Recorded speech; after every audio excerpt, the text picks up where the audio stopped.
Bahwa di antara bentuk kesyirikan adalah at-tabarruk, melahap berkah kepada suatu benda atau jasad manusia tanpa dalil yang dibenarkan dalam syariat ini. Seperti melahap berkah kepada pohon-pohon yang diyakini sebagai pohon keramat, atau melahap berkah kepada sisa air minum, jasad, tangan orang yang dikatakan alim atau wali Allah Jalla wa'ala. Dan itu merupakan salah satu kebiasaan kaum musyrikin di masa Nabi SAW. Fahamlah kita dari praktek para sahabat, itu khusus untuk Rasul. Fahamlah kita, pemahaman saudara kita tadi salah. Karena mereka melakukan kepada orang yang mereka anggap soleh berdalil dengan perlakuan para sahabat kepada Nabi. Padahal itu khusus milik Nabi. Kalau itu milik seluruh orang soleh, pasti para sahabat melakukannya kepada Abu Bakar setelah Rasul meninggal.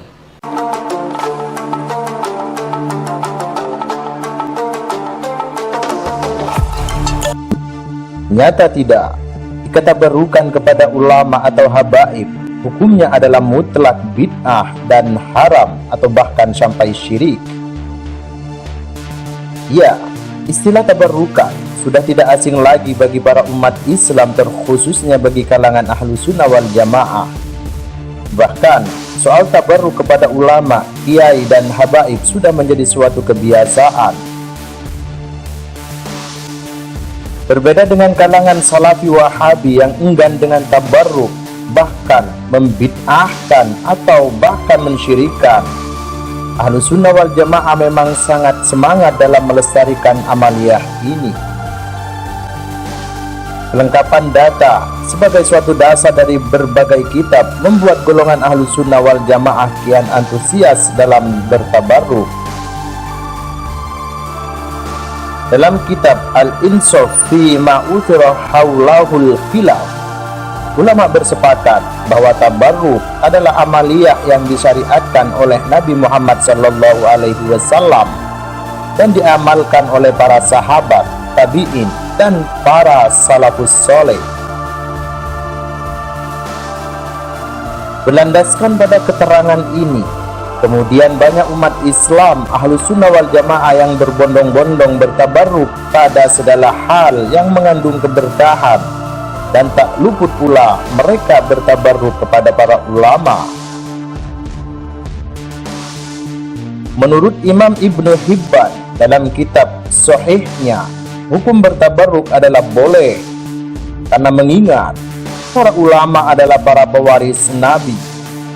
Begitu juga Imam Nawawi dalam syarah Sahih Muslim menambahkan bahwa umat Islam tidak hanya dianjurkan bertabarruk kepada para ulama saja, tetapi juga dianjurkan bertabarruk pada hal-hal yang bertalian dengan ulama, seperti bertabarruk pada tempat salatnya, jubahnya, sorbannya, dan lain sebagainya. Persoalan bertabarruk kepada para ulama, kiai, dan habaib di masyarakat banyak kita jumpai umat Islam yang selalu istiqamah, suan atau mengunjungi para ulama, kiai, atau habaib.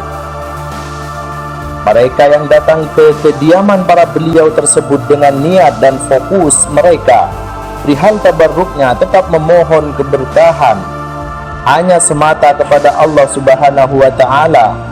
Para kiai, ulama, atau habaib yang mereka kunjungi hanya dijadikan sebagai objek tawassul atau perantara agar lekas mendapatkan berkah dari Allah Subhanahu wa Ta'ala. Dengan demikian, maka menurut Abu Sayyid Muhammad Al-Maliki, agar bertabarruk kepada ulama tetap berhukum boleh, setidaknya ada beberapa syarat dan batasan khusus yang harus diikuti. Pertama, tidak boleh memiliki keyakinan bahwa ulama tersebut bisa mendatangkan manfaat dan menghilangkan mudarat. Kedua, jika bertabarruk pada hal-hal yang berkaitan dengan ulama, maka objek yang ditabarruki tersebut bukan tergolong barang yang dinilai najis oleh syariat, seperti darah dan air kencing. Ketiga, tidak hulu atau berlebihan hingga mengultuskan seorang ulama, kiai, dan habaib yang ditabarruki. Keempat, harus yakin bahwa semua keberkahan yang bakal didapat sejatinya berasal dari Allah Subhanahu wa Ta'ala. Jika semua syarat dan batasan ini diikuti secara sempurna, maka para ulama yang dikunjungi tersebut boleh menjumpai orang-orang yang ingin bertabarruk kepadanya. Imam Ibnu Battal Al-Maliki dalam Syarah Bukhari menambahkan bahwa kebolehan ulama menjumpai tamunya yang hendak bertabarruk tersebut adalah apabila dirasa aman dari sebuah fitnah seperti ujub dan yang lainnya. Maka kesimpulannya, bertabarruk kepada seorang ulama, kiai atau habaib hukumnya adalah boleh-boleh saja dan bukanlah suatu perbuatan bid'ah yang tercela apalagi sampai pada taraf hukum syirik. Namun dengan catatan bahwa yang memberikan keberkahan semata-mata adalah Allah dan ulama, kiai atau habaib adalah sekedar wasilah saja. Ya, istilah tabarrukan sudah tidak asing lagi bagi para umat Islam, terkhususnya bagi kalangan ahlu sunnah wal jamaah. Bahkan soal tabarruk kepada ulama, kiai dan habaib sudah menjadi suatu kebiasaan.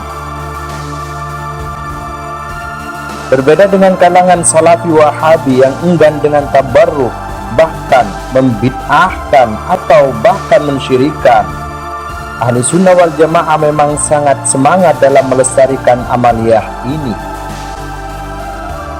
Kelengkapan data sebagai suatu dasar dari berbagai kitab membuat golongan ahli sunnah wal jamaah kian antusias dalam bertabarruk.